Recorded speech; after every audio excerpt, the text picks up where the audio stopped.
জনাব মোহাম্মদ মনিরুল হক চৌধুরী, আপনার সময় 2 মিনিট। মাননীয় স্পিকার, আপনাকে ধন্যবাদ।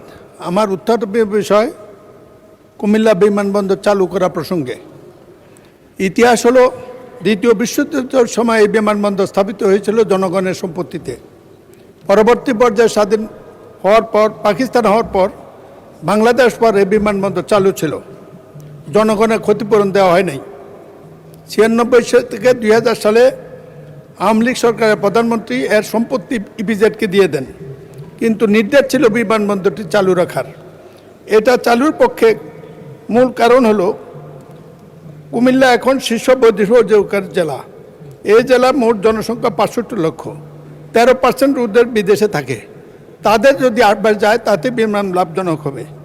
এই বিমানবন্দরে বর্তমানে যে টাওয়ার থেকে অন্যান্য স্থাপনা আছে, এগুলা 80টি বিমান ব্যবহার করে, যার জন্য ওই বিমানবন্দরে মাসিক 2 কোটি টাকা রোজগার এখনও হয়। বিমানবন্দর সংলগ্ন গড়ে হচ্ছে ইপিজেড। এই ইপিজেডের বিনিয়োগকারী আশা দেওয়ার জন্য এটা একটি মাধ্যম।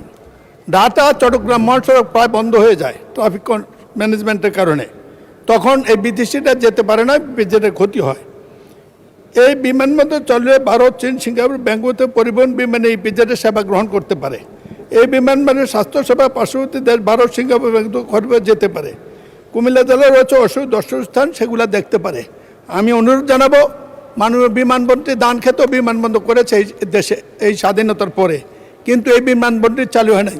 তাতে মনে হয় কুমিল্লার প্রতি অবজ্ঞা, অবহেলা এবং বৈষম্য। আমি বিশ্বাস করি বর্তমান সরকার, জনাব তারেক রহমানের সরকার, দেশের জনগণ নির্বাচিত সরকার, এই বিমানবন্দরটি চালুর জন্য আমি আমার পাশেই বসা বিমানমন্ত্রীর দৃষ্টি আকর্ষণ করছি। তিনি এখন আমার প্রতিবেশীর হক আদায় করবেন। ধন্যবাদ মাননীয় স্পিকার। ধন্যবাদ মাননীয় সদস্য।